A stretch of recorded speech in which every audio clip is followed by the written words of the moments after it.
Karibu tena ndugu msikilizaji wetu wa kipindi hiki cha Je, Yesu ni Mungu? Leo tutaangalia tena Yesu kupitia Biblia takatifu na Korani, kitabu cha Waislamu, kwamba je, Yesu ni Mungu? Leo tutaangalia kwa undani kidogo. Tutaangalia je, Yesu ni Bwana na Mwenyezi Mungu? Maana Bwana na Mwenyezi Mungu, hizi ni sifa za kipekee za Mwenyezi Mungu.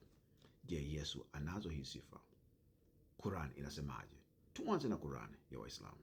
Quran sura ya 3 aya ya 39.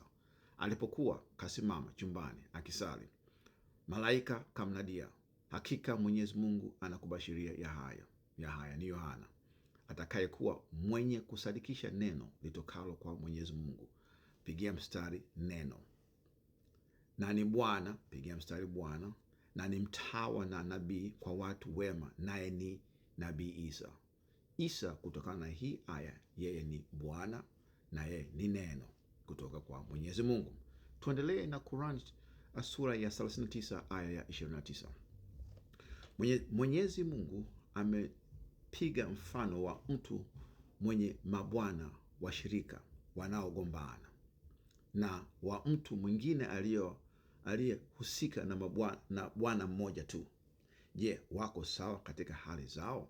Alhamdulillah, sifa njema zote ni za Mwenyezi Mungu, lakini wengi wao hawajui. Sasa tuangalie kwa umakini kidogo. Qurani inasemaje? Qurani sura ya 39 aya ya 29 inasema kuwa Mwenyezi Mungu ni Bwana, na hiyo ni sifa njema kwa Mwenyezi Mungu.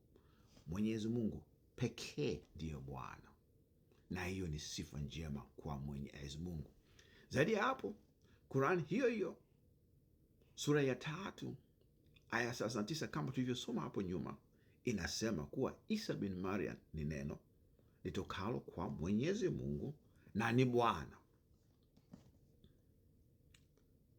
Umeona hapo? Qurani imejibu kuwa sifa ya Bwana ambayo ni ya Mungu pekee. Sasa hii sifa anayo Yesu au Isa bin Maryam.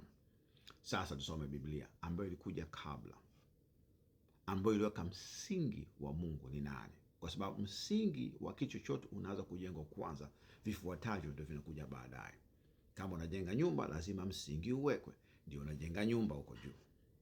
Nikimaanisha kwamba Biblia ni msingi, vilivyokuja vyote baada ya Biblia si msingi, ni vingine hivyo, lakini msingi utasimama kuwa msingi, na ndio unasimamisha nyumba kamili. Biblia inasemaje? Ufunuo sura ya 17 aya ya 18.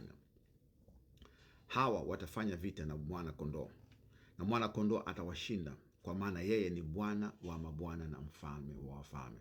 Wote tunafahamu kwamba mwana kondoo ni Yesu, na Yesu si Bwana tu, bali ni Bwana wa mabwana. Kama kuna mabwana wengi, wa juu yao wa kwanza, mkubwa wao ndiyo Yesu. Allah akasema yeye ni Bwana. Vile vile Allah akasema Bwana ni Mwenyezi Mungu. Vile vile Allah akasema Yesu ni Bwana.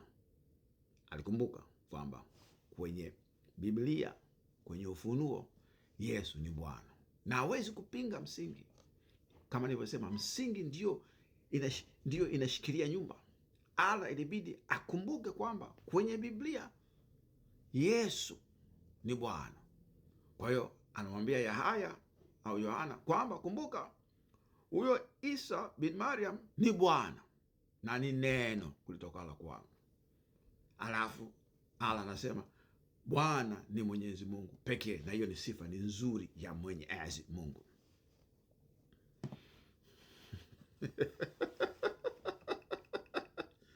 My friend, rafiki yangu, ni vigumu sana kupinga Yesu ni Mungu. Unapoamua tu kuwa unaamua kutoa akili kwamba sasa unakataa aya zako mwenyewe, maana yake unamkataa na Allah, unamkataa na Muhammad.